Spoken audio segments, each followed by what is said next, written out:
Ahora sí. Hola, hola. Muy buenas noches, ¿cómo están? Un gusto tenerlos otra vez aquí en este día de viernes de Focus Class.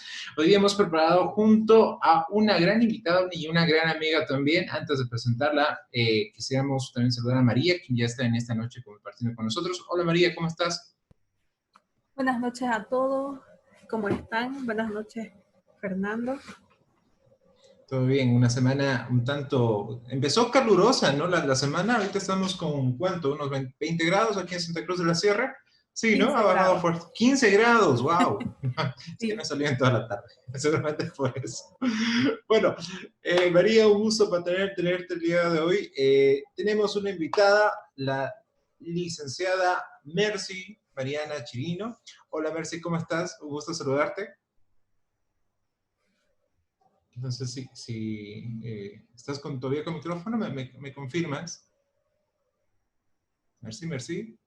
Hola, buenas noches, ahora sí. Ahora sí, oye, un gusto verte, Mercy. ¿Cuánto tiempo sin verte? Hemos estado en contacto en esta semana preparando la temática del día de hoy, pero han pasado años, ¿no? Después de que no hemos podido La verdad charlar. que sí, de mucho tiempo nos estamos viendo. Bien, te cuento que el día de hoy hemos preparado un programa muy interesante. Vamos a hablar sobre un tema que la verdad que no es muy alentador el hablarlo, pero sí es muy importante conocerlo. Antes de iniciar la temática, nos presentamos. María Fernanda, ella es psicopedagoga, la psicopedagoga del equipo, quien semana tras semana va compartiendo con nosotros. Mi persona, Fernando Segarra, psicólogo, que también forma parte del equipo de Focus Human Consulting. Y hoy día nuestra invitada es una especialista en temas de psicología jurídica forense. Ha trabajado varios años en esta temática, en temas relacionados a la violencia. Actualmente trabaja en el BENI. Ahorita estás en el BENI, ¿no, Mercy? Así es, en el Está en el BENI, en BENI, sí. el Instituto de Investigaciones Forenses, la Y Fiscalía Departamento. una gran amiga y obviamente una gran profesional que accedió de muy buena voluntad a compartir el día de hoy su experiencia y sus conocimientos en relación a la temática del día de hoy. Les comento que tenemos problemas con el tema de Facebook, no sé qué está pasando, creo que es el tema de la señal, pero vamos a tratar de solucionarla en la brevedad. Antes de comenzar, un saludo, Mercy. Coméntame, ¿cómo está el clima por allá? Te cuento que está caluroso, caluroso, ¿Sí? pero me imagino que ya va a llegar el sur en unos días porque se siente que está nublado. Sí, la verdad es que parece que es a nivel regional que vamos a estar con un Nacional. nuevo clima, ¿no? Ok, bueno, antes de comenzar, te comentamos que Focus Human Consulting es una empresa orientada al que realizamos servicios en orientación y desarrollo, coaching, capacitación y atención psicológica. Tú puedes ubicarnos en la página, en nuestra plataforma virtual, como focushumanconsulting.com, y averiguar todo lo que vienen a ser nuestros servicios. Te pedimos, por favor, las siguientes recomendaciones antes de iniciar la clase. Por favor, silencia tu micrófono, es muy importante. Te recomendamos estar en un espacio donde no tengas interrupciones y así poder absorber de mejor forma el contenido de la clase. Y Mercy, y como ya es tradicional, en esta semana nos ha brindado material porque vamos a ir facilitándolo tanto en la red de WhatsApp como también en el tema de Facebook dentro de nuestra red, ¿no? Solamente para nuestros miembros. Dicho esto, vamos a comenzar con una, bueno, mucha gente me pregunta, ¿no? ¿Qué es Focus Class? Focus Class es un programa de orientación totalmente gratuito. Brindamos clases todos los días viernes, orientado tanto a profesores de secundaria, primaria, psicólogos, pedagogos, padres de familia y generalmente, aunque en esta primera etapa, no muchos estudiantes, pero sí tratamos también de abarcar temáticas que van relacionadas a eso. Entonces, eso es Focus Class, un programa de clases totalmente gratuito que está orientado a generar una comunidad de docentes, psicólogos, pedagogos, por recalcar, y padres de familia que podamos juntos tener esta plataforma para tocar temáticas y dudas que seguramente van a hacer que podamos mejorar en en nuestro cotidiano vivir, ¿no? Bueno, esta semana te pedimos por favor únete a nuestra comunidad. La comunidad está orientada a brindarte una plataforma donde tú puedas subir algún tipo problemática o coyuntura que estás viviendo o que tienes en tu fuente laboral, te invitamos a compartir lo que sabes, tal vez dar una solución creativa, poder dar una opinión constructiva en torno a eso y de esa forma también poder ayudar a otra persona con lo que tú puedes aportar. También puedes ingresar a nuestra página virtual. Este mes de julio hemos dedicado como semana de la amistad, entre otras efemérides, te estamos regalando 5 libros totalmente gratuitos que tú puedes descargarlo desde nuestra plataforma. Entonces, ya sabes. Buenísimo. Sí, estamos con esa idea. Bueno, antes de comenzar, también te invitamos a que si tú quieres pasar un invierno invicto, tienes que acceder a este producto que es muy importante, Transfer Factor, que es un elemento que va a potenciar tus defensas y evitar que te enfermes en esta época de invernal, ¿no? Entonces, ya sabes, quieres consúltanos a WhatsApp para que te podamos dar más instrucciones. También estamos con la pregunta del día. Antes de comenzar la temática, bueno, a ver, es una pregunta muy general, tal vez es muy simple, pero ¿dónde crees tú que comienza el maltrato infantil? Esta pregunta la vamos a ir, te invitamos a que tú nos puedas dar tu opinión en el transcurso de la clase y de esa forma también compartiendo lo que tú piensas respecto a esto. Ok, basta de conversar, basta de escucharme a mí. Mariana, el maltrato infantil. Conversando contigo, habíamos visto que existen varias causas, ¿no? Varias hipótesis. Entre ellas, ¿cuáles tú crees que son las más sentidas, las más reales? Bien, Fernando, primeramente, buenas noches a todos. Veo que son 77 participantes y más allá también deben estar en la página del Facebook acompañándonos desde ahí en el Facebook Live. Buenas noches a todos, mi nombre es Mercy Mariana Chirico Herboso, estoy para servirles, para impartirles un poco de mi experiencia, de mi conocimiento y bueno, todos estamos aquí para aprender, ¿no? En esta oportunidad, como lo dice Fernando, no es un tema que sea muy grato compartirlo, sin embargo es de mucha importancia, como lo mencionaba, ¿no? Entre las causas hay bastantes y si me preguntas entre una más importante que la otra, yo no le quito importancia a ninguna, ¿no? Pero todas son importantes, ¿no? Entonces vamos a verlas cada una de ellas para poder conocer un poco más y ampliar también nuestra expectativa, porque a veces pensamos que solamente viene desde un lado, desde un modelo y nos cerramos un poco. Tenemos que ser más amplios y así poder ver e identificar la violencia intrafamiliar desde todos los puntos de vista. Es decir que, bueno, desde tu experiencia, obviamente no existe un causal unidireccional, es decir, son varios factores, entre ellos los que tú me comentabas, por ejemplo, me decías que existe un factor sociológico, cognitivo y psiquiátrico.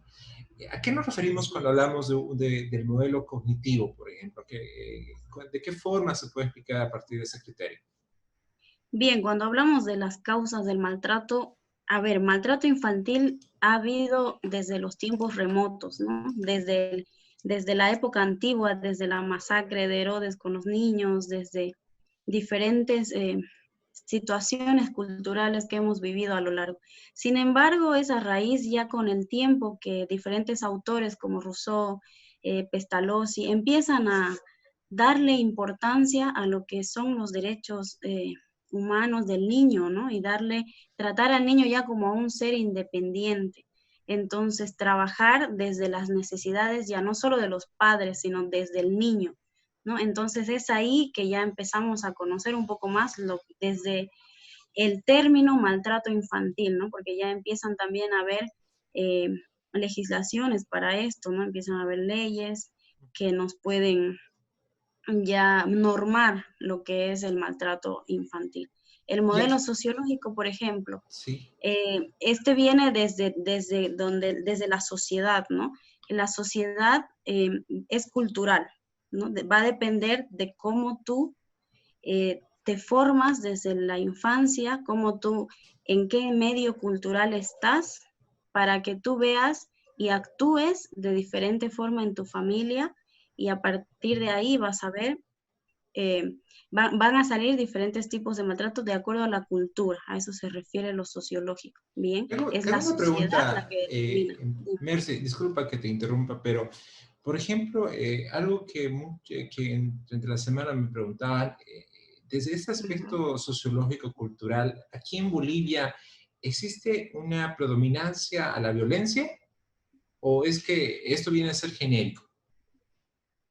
La verdad, como te decía y te comentaba, en Bolivia estamos viviendo una etapa difícil en cuanto a la violencia, ¿no? Hasta hoy tenemos 33 infanticidios, 34 hasta del 21 de julio, que fue el último en la ciudad del Beni, justamente, 34 infanticidios y 34 y 54 feminicidios. Entonces esto Ah, nos da una idea de que algo está mal, ¿no? Algo está sucediendo. Desde mi correcto. experiencia te comentaba que esta situación considero que viene desde la cultura, ¿no? Vivimos en una sociedad patriarcal todavía en la que mujeres y hombres fomentamos diferentes conductas, comportamientos que nos hacen tolerar, entre comillas, la violencia, ¿no? Desde el noviazgo te hablo. Correcto, ¿no? Es como si de repente existiera la idea de que ser violento es normal, ¿no? Lo anormal es no ser Exacto. violento, ¿no? Y es cierto, ¿sabes? Ya Justamente conversando, eso me lleva, perdón que te corte, sí, justamente sí, eso me lleva al modelo cognitivo, donde van las distorsiones cognitivas en las que las mujeres u hombres también, porque también hay hombres víctimas de maltrato, toleran la violencia y consideran que, por ejemplo, que tu pareja sea celoso y te prohíba ponerte diferentes tipos de ropa, sea algo que sea una demostración de amor, por ejemplo. Eso es una idea sí. distorsionada. Entonces, ¿qué sucede? Eso nos hace tolerar esa situación y dar lugar a que siga aumentando la frecuencia de la violencia.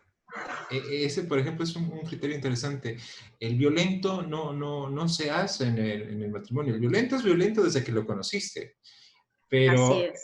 es ahí donde muchas veces se llega a lo que se conoce como sesgo cognitivo, es decir, no me doy cuenta de lo que es, pero se tiene la idea de que va a cambiar, ¿no? Pero en realidad, Exacto. Y siguiendo en el modelo cognitivo, imagínate una madre o un padre, si es el caso, que son víctimas de maltrato, de violencia en el noviazgo y que cree que la pareja, por ejemplo, si le prohíbe salir a tal parte y ella tiene que pedir permiso, por ejemplo, eh, imagínate un padre que tenga que hacer eso, ¿cómo va a criar a su hijo? Entonces, la misma idea va a traspasar al niño, ¿te das cuenta?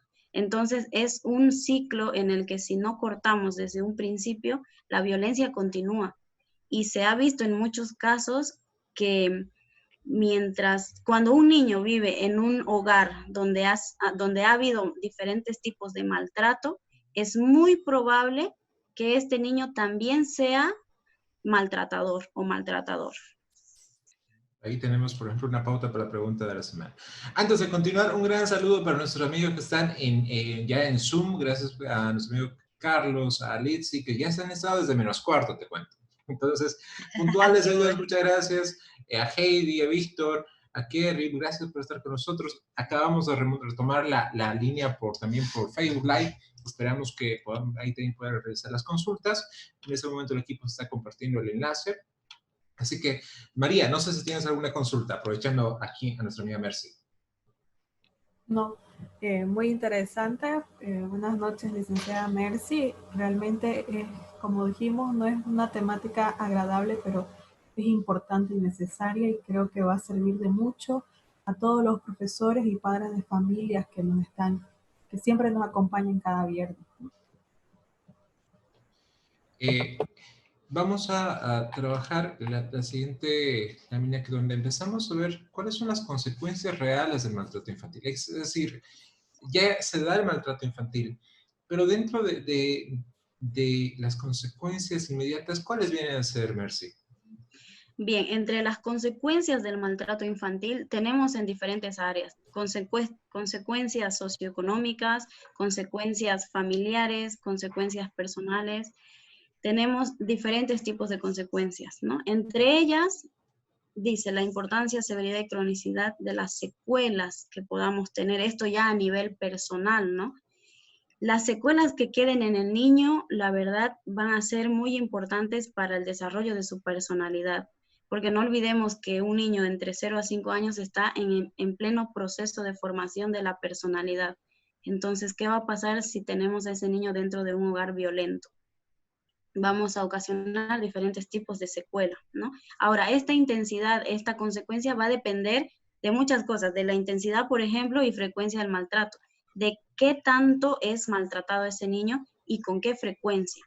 Va a depender mucho también las características de este niño, es decir, la capacidad de afrontamiento que este niño tenga a los problemas. Y eso también viene, no olvidemos, de los padres, porque son los padres quienes ayudan al niño a formar conceptos, a formar esquemas mentales, y son ellos quienes se guían a partir de las experiencias que viven. Entonces, el medio y lo que les enseñemos va a ser fundamental para que este niño tenga la capacidad de afrontamiento a las dificultades, entre ellas tipos de maltrato, ¿no? Ahora, el uso o no de la violencia física. Decías hace un momento atrás, mencionaba algunos estudios. Entre ellos se ha visto, por ejemplo, aquí en Bolivia, en el año 2013, un estudio en cuanto a castigos físicos y psicológicos. Te cuento, Fernando, y al resto del público, que en Bolivia los castigos físicos son mucho más frecuentes que los castigos psicológicos. Y te comento que son más infligidos por la mamá.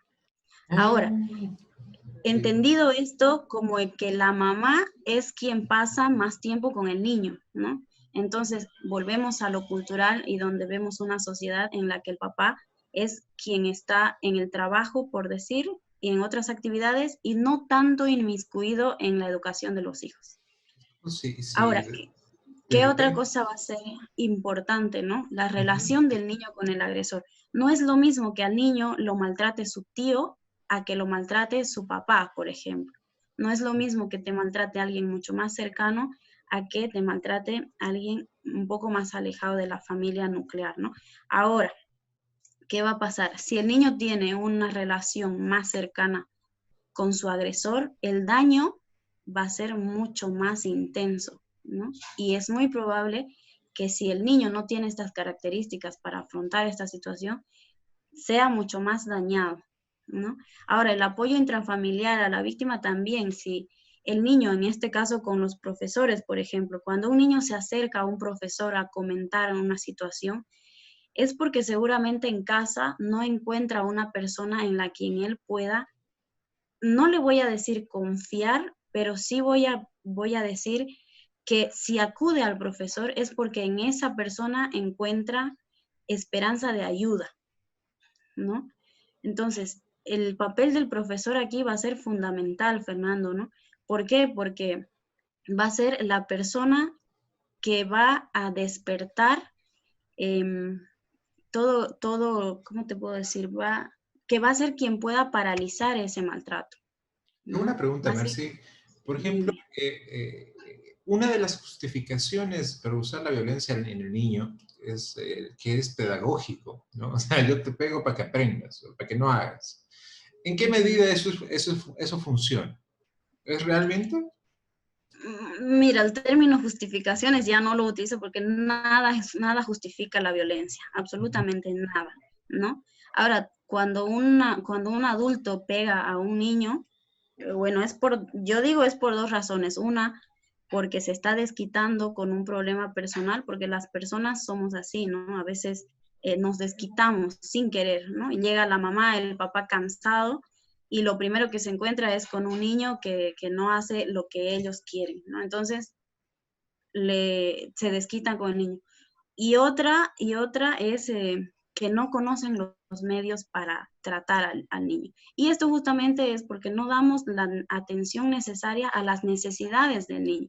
Porque no hay niños que nazcan malos ni malcriados. Y el niño, así como un adulto, tiene ese desarrollo. Tenemos un pequeño problema con la Bien, conexión de red. como te iba... Sí, por favor, ahora sí. Sí, ahora estamos bien.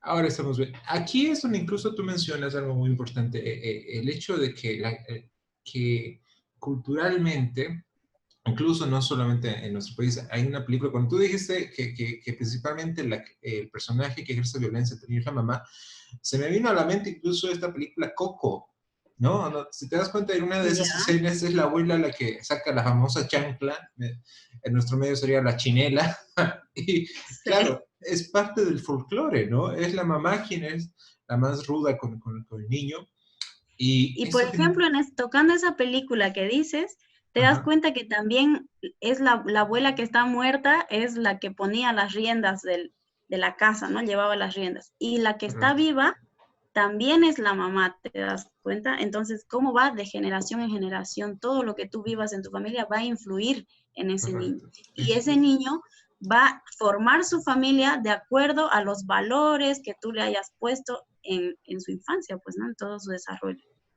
Es muy cierto. Y aquí en nuestro medio, yo entiendo que tú has trabajado tanto en La Paz, estuviste también en Sucre y ahorita estás en el Beni. ¿Este rasgo que tú mencionas es genérico? ¿Es lo mismo en La Paz que acá en Santa Cruz? ¿O es que existe algún tipo de diferencia?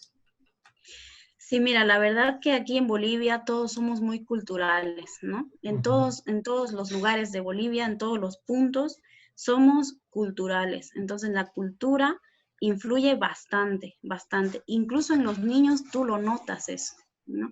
Tú vas a darte cuenta que un niño, por ejemplo, del área del oriente, tiene su familia y percibe la familia de una forma distinta a un niño que no sea del oriente, por ejemplo, ¿no? Entonces, correcto. aquí vemos la importancia de la cultura y cómo nos influye aquí en nuestro medio. Y justamente, como te digo que es un ciclo, desde la infancia viene esto cultural que te digo. Entonces, es por eso que lo que desencadena en tantos feminicidios y toda esta cultura, cómo nos ha ido influenciando en el resto de nuestro desarrollo, ¿no? Y las Eh, familias, si te das cuenta, todas siguen un patrón tradicional y cultural, ¿no? Cada una, obviamente, yo le digo con la mochila. En la mochila nosotros llevamos las experiencias, llevamos los valores, llevamos la educación, llevamos todo lo que hemos aprendido en el hogar. un aporte muy valioso que nos das esta noche. Y Janet Vélez, gracias Janet por estar con nosotros esta noche. Les comento, tenemos un problema que va más allá de nuestra potestad, es el tema del Internet, que de rato en rato se corta en temas de Facebook Live, así que les pedimos su comprensión, estamos haciendo todo lo posible para transmitir la mayoría de la conversación de esta noche. Vamos a hacer todo lo posible para que sea estable, pero de todas formas vamos a tratar de replicarlo el día lunes ya como una grabación. Para la señora Janet Vélez, que nos escribe, gracias Janet por estar esta noche con nosotros, nos dice, muy interesante la presentación, ¿cuáles serían las técnicas o herramientas a utilizar para evitar que este niño maltratado se convierta en un hombre maltratador? Era una pregunta compleja, ¿no? Y muchos deseamos tener respuesta. Creo que al final de la conversación vamos a dar unas pautas que precisamente Mercy nos ha preparado, que puede funcionar mucho para temas de prevención.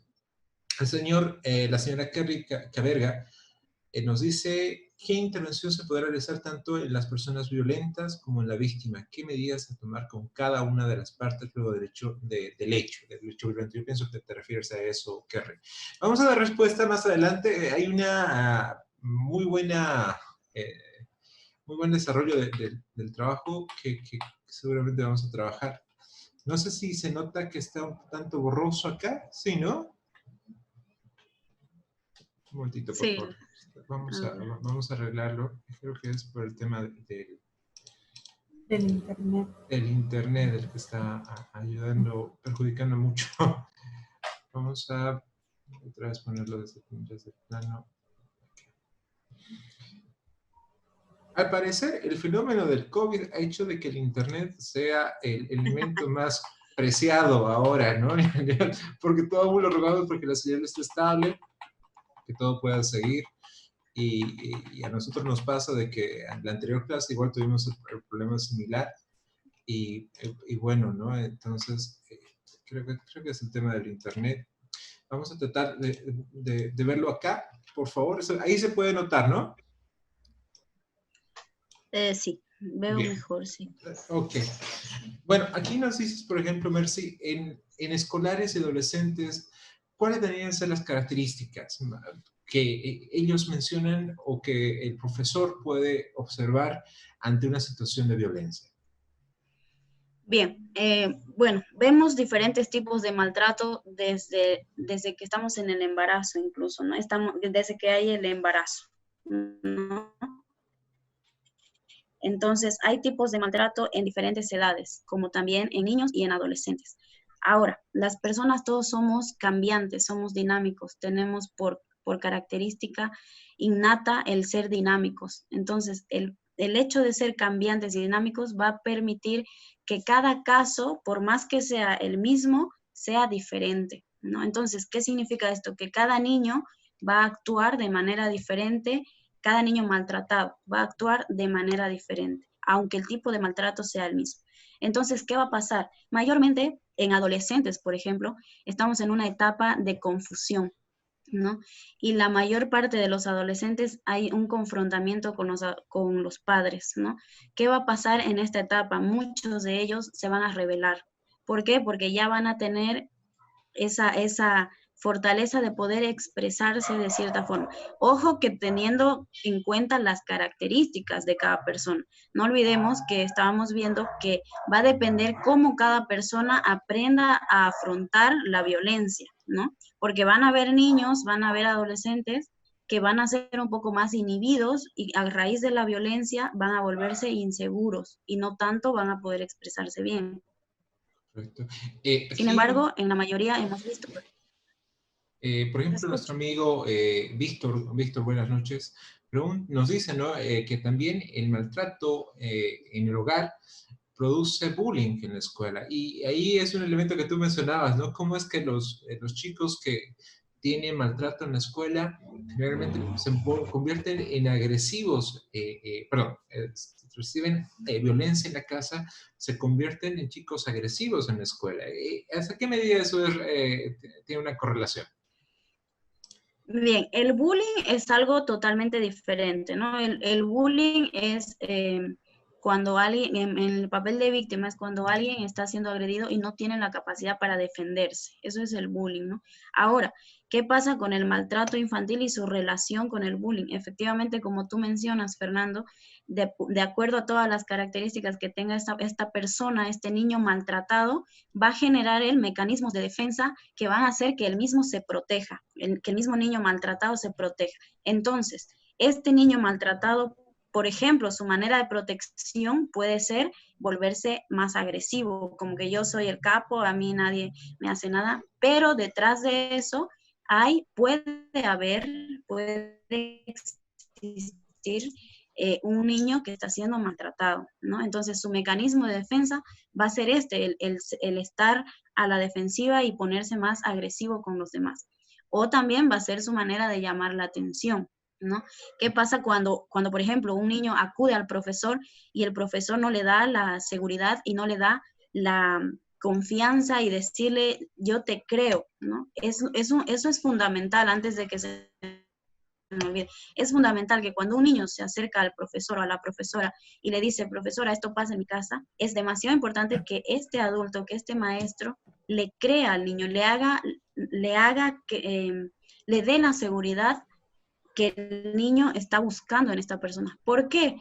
Porque si el niño no encuentra que este adulto al que él acudió le cree o no confía, ¿qué va a suceder? Va a también generar mecanismos de defensa que van a hacer que uno después niegue que está siendo maltratado, por ejemplo, va a decir no, por miedo a que ya nadie le crea, entonces va a negar la situación.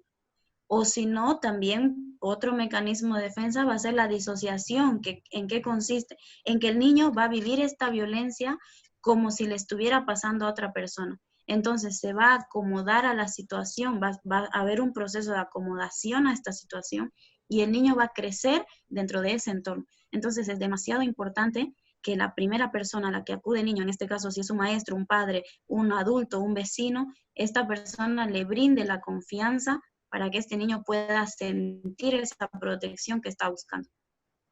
Hay una los criterios que sí se pueden observar. Y una pregunta que nos hace nuestra amiga, ahorita vamos a ver, Adriana, ¿cómo puede un maestro actuar si en plena clase virtual el padre o madre lo agrede?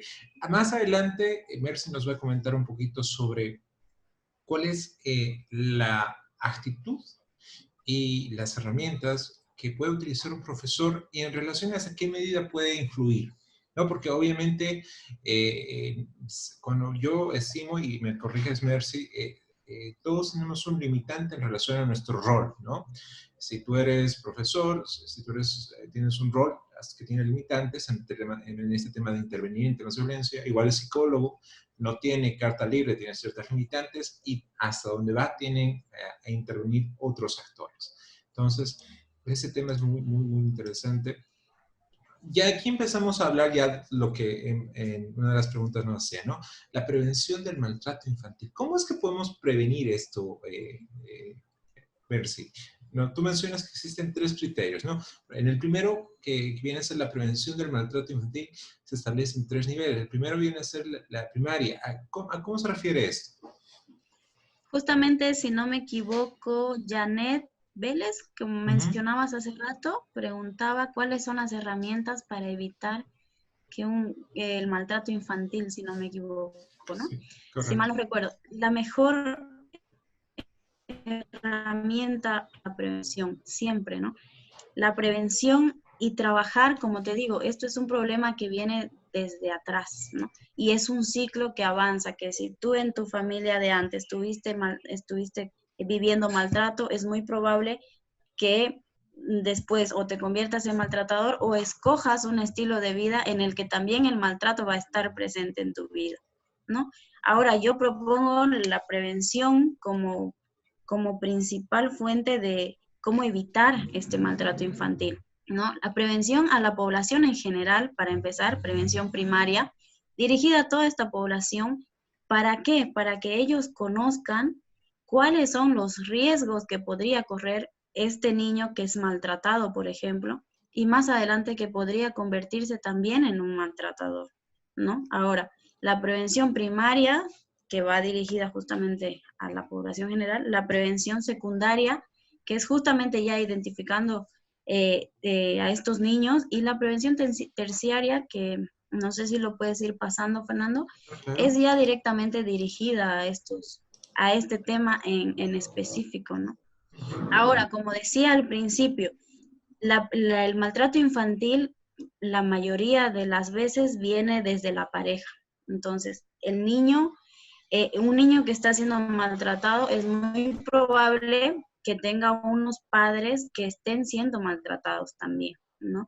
Ya sea que la mamá sufre maltrato o que el papá es maltratador o psicológico, va a existir en todos los tipos de maltrato y es importante. Sin embargo, vemos que no se puede ver, no es tan claro, por decirlo así. Y aparte que las consecuencias vienen en secuelas y vienen la mayoría a un poco a largo plazo, ¿no? Y las que son a corto plazo justamente son las que identifican los maestros. El maestro es la pieza fundamental. ¿Por qué te digo? Porque te comentaba cuando hablábamos, el maestro es quien pasa mucho más tiempo con el niño que los padres incluso, ¿no? El niño pasa más tiempo en la escuela que en la casa. Justamente ahora, en esta época de cuarentena en la que estamos, hemos visto incluso a manera de bromas, si puedo decirlo así, en las redes, cómo ahora los padres tienen que, voy a ponerlo entre comillas, tienen que aguantar a sus hijos las 24 horas del día en la escuela. ¿Y qué pasa? No estábamos acostumbrados a tener a los hijos todo el día, Sí, ¿te das cuenta? En la casa. Lo mismo pasa con tu pareja, no estabas acostumbrado a ver a tu pareja las 24 horas del día, ¿no? Entonces, aquí viene una forma de cómo aprender a convivir, ¿no? Y aquí ya viene y surge el conflicto y es por eso que bueno, se han dado diferentes tipos de denuncias con respecto a la violencia intrafamiliar. es decir, Incluso aquellos en casa. problemas que estaban latentes en una familia, que obviamente quedaban latentes por el hecho de que el papá y la mamá estaban ocupados, de repente con la cuarentena el problema emergió, ¿no? Y ahí es donde se empieza a ver los casos de violencia que a veces son muy crudos y generan víctimas, que en este caso son los niños. Y tú me Y si te, comentabas que algunas veces es al revés. generalmente se asume que es la mamá, que el padre el violento, y luego transfiere a la mamá y la mamá al niño. Pero hay casos donde es la mamá la violenta y el padre transfiere al niño, ¿no? Correcto. Ahora, ¿qué pasa en estos casos? Aquí, si te das cuenta, influye lo cultural nuevamente. ¿Qué sucede cuando entre amigos un amigo dice, mi mujer me pega, mi mujer me maltrata? Está prohibido decir eso porque entre nosotros mismos ya lo juzgamos, ¿te das cuenta? Entonces, es una situación que mi esposa me maltrata, ¿no? ¿Por qué? Porque culturalmente de personas víctimas varones no quiere decir precisamente la razón es por lo cultural, ¿no? Que te mencionaba. Mercy, tenemos un problema de conexión. No sé si ahora sí. María, no sé si me escuchas. José, ahora sí yo te Hola, hola, escucho. sí se Ahora escucha. sí. Mil disculpas, ustedes comprenderán, les pido por favor el tema de la señal de internet, ¿no? Sí. Ahora sí. Mercy, la última parte que Sí, debe ser mencionaste, eso. por favor, ¿la puedes repetir? Sí, te decía que no precisamente es que no existan denuncias de varones solamente porque no haya maltrato en este género, sino porque quizá lo cultural es una condicionante para que ellos no denuncien, ¿no? Lo que no significa que no haya. De eso estaba hablando, creo que hasta ahí o desde ahí me escucharon. Sí, sí, es cierto. Bueno, antes de continuar, agradecerle su paciencia, por favor. Hoy día hemos tenido problemas que no pensábamos tener, y si los pensamos, estamos tratando de subsanarlos. Y bueno, pasamos a la primera parte y entramos a la segunda, y quiero comentarte que si tú quieres pasar un viernes invicto, Factor Transfer es un producto que te va a ayudar a subir tus defensas. Puedes consultar y preguntarnos cómo y qué es a partir de nuestra línea de WhatsApp, y obviamente con gusto te estaremos comentando. También de la igual forma, Quelad es otro complemento vitamínico compuesto de zinc, magnesio y selenio que te va a ayudar a reforzar tu sistema inmunológico y evitar que este invierno logres pasar sin ninguna enfermedad, ¿no? Y bueno, el día de hoy estamos cerrando nuestra promoción de cursos virtuales. Estábamos hasta un 40%. Gracias por la confianza que tiene mucha gente con nosotros. Y bueno, estamos ya a horas de cerrar esta promoción, que ha sido muy bien recibida por nuestra audiencia. Ahora, aquí viene la parte donde ya nos toca ponernos en lo que habíamos dicho, ¿no? En los roles. ¿Hasta qué medida es prudente y cómo es que se denuncia el maltrato infantil? Por ejemplo, Mercy, si tú eres maestro y detectas la violencia, ¿qué es lo que se tendría que hacer? Ok, justamente de eso hablábamos cuando estábamos comentando contigo. El maestro es quien tiene el privilegio, quiero llamarlo así, de tener al niño la mayor parte del tiempo. Entonces va a ser la primera puerta para identificar algún tipo de maltrato, ¿no? Se puede identificar el maltrato desde diferentes formas, ya sea desde la actitud del niño o ya sea desde lo físico, es decir, desde lo personal o lo físico. En cuanto a la actitud del niño, por ejemplo, si vemos a un niño que es agresivo, como mencionábamos hace un momento, que es agresivo con sus compañeros, que reacciona mal ante alguna situación simple. Si vemos a un niño que, por ejemplo, llega temprano al colegio y se va tarde o no quiere llegar a su casa. Si vemos a un menor que se acerca al maestro en busca de afecto, por ejemplo, entonces ya son indicadores que el maestro debe saber identificar. Ahora, en el tema físico, si notamos en el niño que tiene, por ejemplo, moretones en lugares en los que no se darían por cualquier juego, digamos, por ejemplo, entre las piernas o por agarrarte el brazo, ¿no? Entonces, son indicadores que el maestro debe estar atento a revisar en el niño al ver, ¿no? Al ver al niño. Entonces, ¿qué sucede? Va a identificar a este niño. Lo primero que hay que hacer es, obviamente, acudir a un orientador, que me imagino que debe haber en el colegio, un orientador, un psicólogo, y si no lo hay, acudir directamente a dirección para que con otra persona más puedan ya indagar un poco más en el tema. Ahora, pongo un paréntesis. Es fundamental que la persona que ha identificado el maltrato conozca de violencia y no reaccione de una manera personal. No sé si me dejo entender. ¿A qué me refiero? Por ejemplo, como te decía hace un momento, todos tenemos una mochila de experiencias, de valores, de vivencias que hemos aprendido en casa. Entonces, de acuerdo a esas cuestiones que nosotros tengamos, vamos a reaccionar ante la situación. Ahora, esta persona, este maestro, tiene que conocer sobre el tema de violencia y no tomarlo de manera personal, ni mostrar enfado cuando este niño está contando su experiencia. ¿Por qué? Porque eso va a hacer que el niño se aleje y nuevamente rechace y ya no quiera hablar o utilice otras formas de evadir el tema y ya no se va a expresar de la forma en que lo haría si no hubiera pasado esto. ¿Qué va a pasar? Cuando el niño nos cuente la situación, va a ser muy, muy importante que acudamos a la dirección si en caso no hubiera una persona del área, ¿no? Ahora, va a ser importante que si el niño está queriendo expresarse y comentar y decir lo que siente, aquí se rompe el pacto de confidencialidad, ¿no? Y decir al niño, ya no le vamos a decir a nadie, no tenemos que mentirle al niño, ¿no? Porque como profesores lo que hay que hacer es buscar solución a esta situación de maltrato. Entonces, lo más óptimo sería, obviamente, avisar al niño y decir, grabarlo, quiero decir. ¿Para qué? Para que más adelante se evite también el tema de la revictimización, ¿no? Y que el niño no tenga que contar lo que vivió muchas veces, ¿no? Entonces, junto con el director, y obviamente, si mejor sería óptimo el caso si hubiera una orientadora, un psicopedagogo, un psicólogo, porque esto es un trabajo interdisciplinario, ¿no?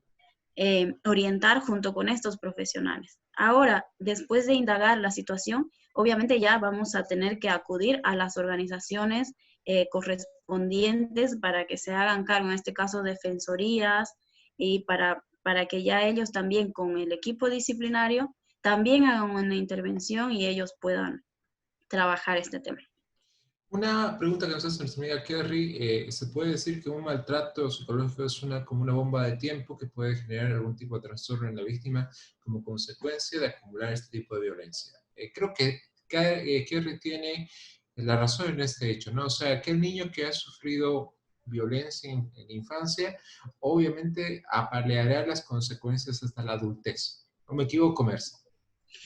Claro, así mismo es. Sin embargo, utilizar la palabra trastorno de personalidad ya es un poquito fuerte, porque un trastorno de personalidad ya es algo que la persona no puede controlar voluntariamente, ¿no? Una cosa son las secuelas psicológicas que puedan quedarle al niño a raíz del maltrato, y otra es el trastorno, que por ejemplo, volviendo al ejemplo anterior, si este niño no encuentra, por ejemplo, la confianza en el profesor, ¿qué va a hacer? Va a utilizar el mecanismo de defensa que te dije y va a entrar a un proceso de acomodación a la situación. Entonces, el hecho de que él esté acomodándose a la situación va a hacer que él genere diferentes personalidades a lo largo de las áreas de su vida. ¿Y esto qué puede ocasionar? Ahí recién un trastorno de personalidad. Que obviamente acarreará problemas tanto en su vida profesional, muy, muy Y fuerte en la muchas vida veces, afectiva, en la búsqueda de correcto. pareja, e incluso al momento de tener niños. O sea, Y va a ser muy importante las características de personalidad que tenga esta persona, ¿no? correcto, ¿no? Y Carlos, nos dice Carlos, un gran saludo, es la impotencia del ser humano en no poder realizar algo o dejar salir sus sentimientos. Sí, muchas veces la violencia también se da en los niños por la incapacidad de transmitir, de hacerte entender, y se recurre a la violencia como un último camino, ¿no? Y te digo que la comunicación, ahora que Carlos menciona el tema, la comunicación es un tema fundamental, yo pienso, para evitar muchísimos conflictos. Si nosotros pudiéramos hablar la mayoría de las cosas que nos inquietan, podríamos evitar muchos conflictos, porque si te das cuenta, a veces una pelea grande surge porque el uno pensó una cosa y el otro pensó otra y al final no se entendieron. Entonces la comunicación también es fundamental. ¿Cierto? Bueno, Antes de pasar, Fernando, sí, a otro tema, yo quería preguntarle algo a la licenciada Mercy, ¿no? un punto muy importante que ella mencionó, la actitud del profesor o del director o la persona de confianza a la que eligió el niño, es cómo reaccionar, ¿no? Y en este caso, dentro de un colegio, una unidad educativa o cualquier otro contexto educativo, ¿cómo tiene que reaccionar o tiene que ser la actitud de esta persona al enterarse que el niño está sufriendo maltrato en la casa, pero ante los papás? Porque no es como que los profesores se van a enterar y se podrá solucionar de manera inmediata. Entiendo que va a ser un proceso, podría ser hasta muy largo, ¿no? Justamente, ¿Cómo ellos tienen que reaccionar ante los papás, por ejemplo? Después de contar, va el papá, lo recoge al niño del colegio y ahí ya hay un encuentro, ¿no? gracias por la pregunta. Justamente hablábamos con Fernando esta situación, ¿no, Fer? Decíamos, el papel del profesor es también un tanto delicado en esta situación, porque se corre un riesgo, porque tú vas y puedes juzgar, te puedes estar equivocando, e incluso el profesor se puede ganar hasta una denuncia por calumniar, ¿no? Calumniar entre comillas, ¿no? Ahora va a ser muy importante que una vez se haya indagado al respecto, las organizaciones, obviamente, que son quienes les correspondería hacer un trabajo interdisciplinario. Ahora, si en caso se llegaría a efectivizar este maltrato y decir, bueno, sí, hay maltrato y esto sucede, el tema sería cuidar bastante al niño. Aquí lo importante es el niño, ¿no? Y no tanto va a depender de qué actitud tenga el profesor, sino buscar los factores de protección para el niño, ¿no? Entonces, si tú ves que el padre es el maltratador, por ejemplo, entonces habrá que actuar con cautela y justamente junto con las organizaciones encargadas de proteger al menor, que son quienes van a otorgar las medidas de protección que este niño va a necesitar. Aquí es donde entra la delicada barrera entre entrar de Jesucristo y salir crucificado, ¿no? O sea, ¿a qué me voy? Es que muchas veces he escuchado casos que en el afán de ayudar, a veces la dinámica de la familia hace que más bien la víctima se ponga del plano del victimario y acusen al maestro como un elemento que está calumniando. Es muy compleja la relación de familia, pero, por Sí. ejemplo, Carlos nos dice, ¿no? ¿Cómo educar? ¿Hasta dónde podemos llegar y ayudar al estudiante? Y aquí la pregunta, si digamos un profe ve que existe un caso de un chico que sufre violencia como tal, ¿cuál sería el primer paso en este sentido? Según lo que me acabas de comentar, sería tratar de contener al muchacho de forma emocional para que haya una Correcto, catarsis. respondiendo justamente a Carlos Reinaldo, gracias por la pregunta. Asimismo, los profesores llegan, por ejemplo, en la primera parte donde el niño o el adolescente te tiene la confianza, tú como maestro debes otorgar seguridad a este niño, ¿no? Debes otorgarle esa seguridad para que este niño tenga toda la confianza de expresarte todo lo que piensas. Mejor si no es solamente delante tuyo, sino ya con un orientador, un profesional o alguien, yo que sé, director, que puedan ya escuchar y grabar al niño así para que no haya, como te digo, el proceso de revictimización. Entonces, ¿qué va a suceder? Luego de eso se va a acudir a las instancias correspondientes que van a proteger al menor y hasta ahí hemos logrado contener, brindarle la seguridad a este niño y como dices tú, Fernando, contener justamente a este menor que sienta que él ha acudido a la persona que sí le va a poder ayudar. Como decías hace un momento, efectivamente es delicado el tema del maestro y hasta dónde llega su papel. Sin embargo, no es algo que nosotros como profesores tengamos que dejar pasar, ¿no? Tenemos que actuar ante esta situación y no podemos hacernos los ciegos cuando un menor viene o cuando nosotros identificamos a un menor siendo maltratado. Y una pregunta, tal vez aportando eso, ¿es el maestro o también aplica el director como representante ante el ministerio, ante el Estado? ¿O es Mira, que el niño va a acudir a la persona en la que sienta más confianza, si ya sea el director, ya sea su tutor, ya sea el maestro. Esta primera persona en la que el niño acuda es la fundamental y es la que tiene que hacer estos pasos que te digo. Sería lo más óptimo, ¿no? ¿Y existe algún tipo de problema legal o algo así en grabar estas cosas al niño, o es que no existe ningún tipo? Obviamente ya junto con la intervención de las organizaciones, en este caso de la Defensoría, ¿no? Porque Ujú. ellos ya tienen un equipo multidisciplinario, ¿no? Ahora, claro que es importante que el profesor mantenga este tema con muchísima discreción, porque ya, imagínate que esto, divulgarlo esto, ni siquiera a nadie, ¿no? Porque ya, para empezar, se volvería un acto perverso, ¿no? Entonces no podemos nosotros divulgar esta situación a alguien que nos está brindando esta confianza y que estamos conociendo que es víctima, ¿no?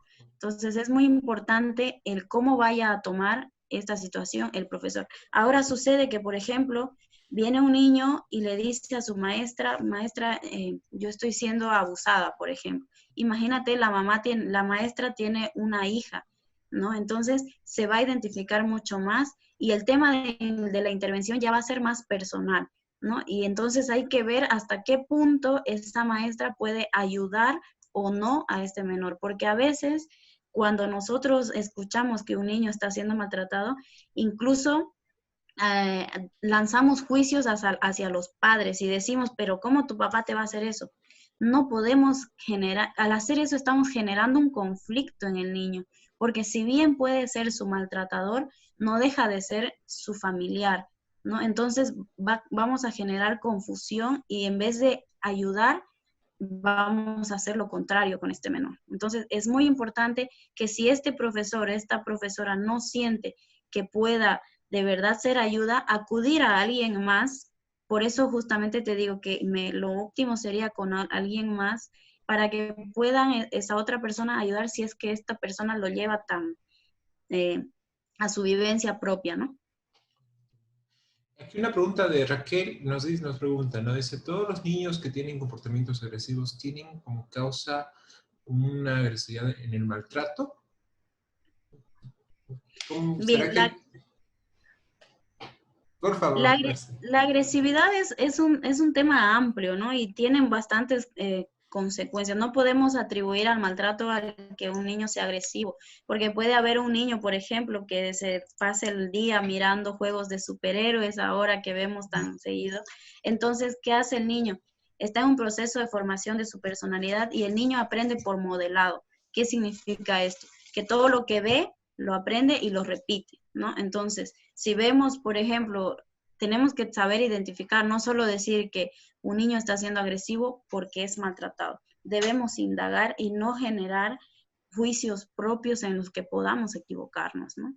Por eso te digo que lo personal tiene mucho que ver en el maestro, el tratar de no llevar a su experiencia, pero como seres humanos, todos, pues, como te digo, llevamos la mochila y bueno, a veces nos es difícil porque hay personas que, por ejemplo, no toleran ni siquiera escuchar que alguien sea maltratado y bueno, es comprensible, ¿no? Pero toda esa falta de tolerancia va a ser porque también ha debido haber algo detrás, ¿no? Entonces y debemos aprender a llevarlo con cautela. tú mencionas algo, y creo que lo he escuchado de más de una persona, incluso a María, es de que los profes tarde o temprano se encariñan con sus niños, ¿no? En especial en primaria. No digo que en secundaria no, pero en primaria desarrollan más un apego. Y a veces les es difícil despersonificar ese apego y verlo desde un aspecto netamente de profesor-alumno. Y es un trabajo muy complicado. Y aquí vemos la importancia del profesor en otro sentido más, ¿no? El tema ya no de educador como tal, sino también como una alarma ante el sufrimiento de un niño que puede estar pasando por esta situación tan desafortunada.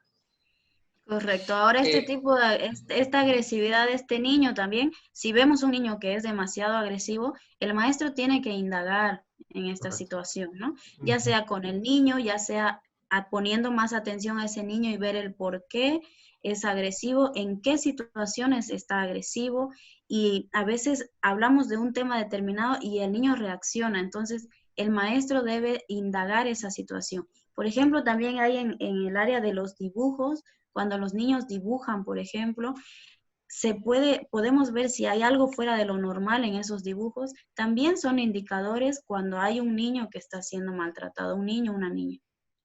Correcto. Ha sido una temática que obviamente no se puede encapsular en una hora. Vamos a tratar posiblemente de conversar también con Comerci para que no sea la única vez y podamos hablar sobre las técnicas de prevención en torno a la violencia familiar. Pero aquí, ya de forma de conclusión, podemos mencionar que viene a ser más de un aspecto de conducta del ser padre, ¿no? Y tal vez algo que comentábamos con ella era una buena herramienta que son las famosas escuelas de padres. ¿Cómo tú lo mencionabas esto de las escuelas de padres, Mercy? ¿A qué te referías en ese sentido? Sí, yo te mencionaba, mira, sí, mi especialidad es el área forense, ¿no? Entonces, Ujú. sí, yo comparto muchísimo en el área educativa lo que son las escuelas de padres. Considero que ayudaría bastante, porque para empezar, los padres no nacen con un manual de cómo serlo, ¿no? Entonces, y ahora estamos en una época atravesando situaciones inesperadas y que no son ajenas a la búsqueda y a encontrar soluciones, ¿no? Entonces, una escuela de padres, la verdad que para mí sería lo ideal porque en ella tú podrías entender mejor a tu hijo, tú podrías tratar estos temas que estamos tratando ahora, por ejemplo, ¿no? Entonces, sería una manera de abrir las expectativas de los padres y tratar de entender las necesidades de su hijo, porque la mayor parte de las veces es esta falta de entendimiento a la necesidad del niño, ¿no?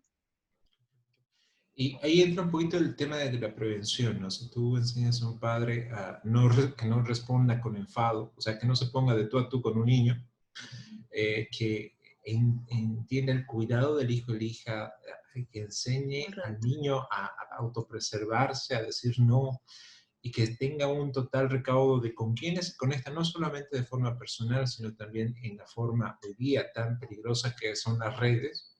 Creo que gran parte del contacto de pederastras con niños es a partir de las redes sociales. Es fácil crearse una cuenta falsa, ponerle el rostro de otro niño y en realidad nunca sabes con quién estás conversando realmente, ¿no? Correcto. Ahora te corto un poco ahí Sí. porque tampoco es un tema de culpar a la tecnología. No podemos frenarnos y decir, no, la tecnología tiene la culpa.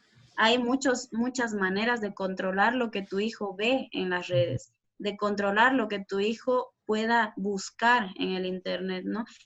Entonces, también es un poco de compromiso de parte de los padres de trabajar con el hijo y controlarlo, ¿no? Y darle un poco más esa seguridad al niño y darle las atenciones que merece, ¿no? Que necesita, porque al final, como vimos, es algo que tú le vas a enseñar a tu hijo y esto va a repercutir a lo largo de su vida. Kerry nos comenta, ¿no? ¿Qué recomendarías para que nuestras autoridades tomen mejores medidas buscando que disminuyan los casos de violencia? Por otro lado, María Eugenia, un gran saludo, María Eugenia. ¿Qué pautas podemos observar en los dibujos de los alumnos que nos hagan suponer que sufren maltrato infantil? Uy, ahí en la segunda es un trato más del plano de psicología, en donde existen algunas pruebas de tipo proyectiva que dan ciertos rasgos de ese tipo, ¿no?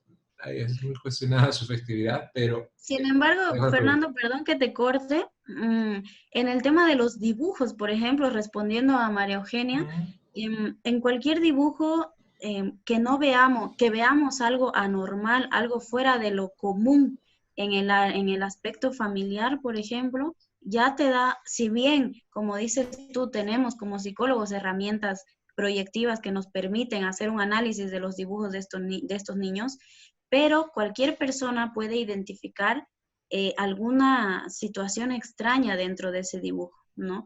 Y, por ejemplo, en una familia que el niño se dibuje lejos o se haga más pequeñito o sus padres separados, entonces ya son ciertos indicadores que a raíz de ese dibujo, sumado a otras conductas que observemos, van a ser ya motivo para que podamos nosotros despertar e identificar ya a ese niño y darle un poco más de atención para ver qué está pasando, ¿no?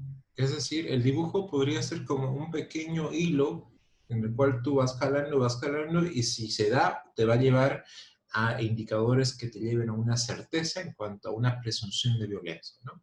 De esa forma se podría entender. María, no sé si tienes una pregunta ya en la parte final de nuestro programa del día de hoy. No preguntas, ¿no? Tal vez como ya es la conclusión, comentar un poquito mi aspecto de conclusión creo que fue muy importante. Todo lo que ha dicho la licenciada Mercy ha sido importante y valioso, pero el hecho que mencionó ella de que la violencia no se justifica bajo cualquier excusa, mucho menos creo que la de castigo, ¿no? Eso nos que pueda quedar bien presente a todos los oyentes. Y sí, dime, Perdón, Fernanda, un María. poco aportando también, agradeciendo con la conclusión de Fernanda, justamente la violencia no se justifica, ¿no? Y ya vemos estudios en los que el castigo físico es mucho más recurrente en nuestro país. Sin embargo, podemos hacer también dar recompensas a nuestros hijos y la mejor recompensa para generar una buena autoestima en un niño es la recompensa psicológica, es decir, darle esa seguridad, tú lo haces bien, tú eres bueno, tú eres valiente, tú puedes, ¿no? Esas recompensas psicológicas que parecen no tener importancia, pero que al final es lo que le va a formar la personalidad del niño y este va a tener una buena autoestima, ¿no? Y tal vez para cerrar, algo que tal vez un poquito respondiendo a la pregunta de nuestra amiga Kelly, es de que de nuestra amiga María Eugenia, no, es de Kenny, ¿no? ¿Qué recomendaríamos? Creo que como una buena observación es lo que tú mencionas, Mariana, la implementación de las escuelas de padres como un elemento casi obligatorio, ¿no? Porque las escuelas de padres te ayudan a aprender a ser papá, te van a ayudar a entender valores y normas, porque no todo, lo que tú dijiste fue clave. A ningún papá el niño le viene con un manual de instrucción, ¿no? O sea, incluso se estima que el primer hijo de muchas familias tiende a ser, por algunos criterios, el más reservado, el más callado, más rígido, porque en el primer niño se experimenta y en el segundo, los segundos y los terceros incluso son más sueltos, más liberales, y viene a ser por este hecho de que se tiende a experimentar al momento de ejercer la paternidad. Y estas escuelas de padres tienden a poder facilitarte la información de otros papás, de cómo se soluciona, y bueno, ¿no? Salir del círculo de lo que se hacía, que puede ser malo o bueno, y volver a tener un aprendizaje de cómo tener una familia. Y Mercy, aquí, sí. perdón, y aquí lo fundamental ante todo para responder a María Eugenia, si no me equivoco, aquí a Kerry, una manera de prevenir va a ser que tú desde la infancia a tu hijo le inculques seguridad, le inculques una buena autoestima, ¿no? Tú le des ese reconocimiento psicológico, esa recompensa psicológica que este niño necesita más adelante para poder afrontar los conflictos, porque el cómo afronte el conflicto más adelante va a depender de qué características de personalidad tenga. Muy bien. Mercy, agradecido de que esta noche hayas compartido con nosotros. Dime, ¿dónde podemos ubicarte para realizarte algún tipo de consulta, para poder ver que nos orientes un poquito más? Mira, me quedo corta, la verdad, con este tema porque, como decíamos, es un tema muy amplio, bastante amplio, que la verdad, ver desde lo anterior a lo posterior son temas muy diferentes y nos van a llevar mucho más de una hora. Sin Entonces, embargo, vamos a tener una segunda parte claro que sí, yo contigo. Ok. agradecida, veo gente que está presente en la reunión desde Potosí, desde diferentes partes del país. Agradezco mucho la presencia. Cualquier consulta, cualquier tema que quieran consultar, preguntar, voy a dejar en los comentarios, ¿te parece? Perfecto. Mi Sí, sí. correo electrónico para que ellos puedan comunicarse por ahí y en las redes y cualquier otra forma de poder comunicarnos, te lo dejo en los comentarios. Muy bien. Gracias, Mariana. María, tu despedida, por favor, para el día de hoy. Bueno, muchas gracias, Mercy. Ha sido muy valioso, lo vuelvo a reiterar. Y justamente creo que queda mucho más por profundizar y ojalá se pueda dar pronto Sí, Claro que vamos una sí, a ver. conversación. yo con gusto. Bueno, muchas gracias. Gracias a todo el público presente acompañándonos un viernes más. Que estén muy bien. Y bueno, yo me despido en este momento. Un fuerte abrazo. Bueno, señores, muchas gracias por haber estado con nosotros. Hemos tenido una serie de problemas con temas de internet, pero estamos remando contra ese problema. Vamos a subir el programa completo del día de hoy en minutos más, un par de horas, a la red, a Facebook y a YouTube, para que las personas que no pudieron acceder lo puedan ver en esas plataformas y también puedan ver el replay en las plataformas mencionadas. Dicho esto, Fernando se agarra para servirles, tu psicólogo, y estamos aquí el próximo día viernes, ya en un programa especial, donde vamos a cerrar el primer ciclo de Focus Class. Vamos a estar junto con María, junto con Kimberly, con una temática muy, muy interesante que el día lunes ya la van a conocer. Dicho esto, feliz fin de semana, cuídate y cuídate a los que tú más quieres, trata de no salir, y si sales, con todas las precauciones. Igual, un gusto, Mercy, gracias por estar esta noche contigo. María, muy buen fin de semana, y bueno, nos vemos la próxima semana. ¿Listo? Buenas noches, Fernando. Muchas gracias a todos. Gracias. Chao, chao. Que les vaya bonito.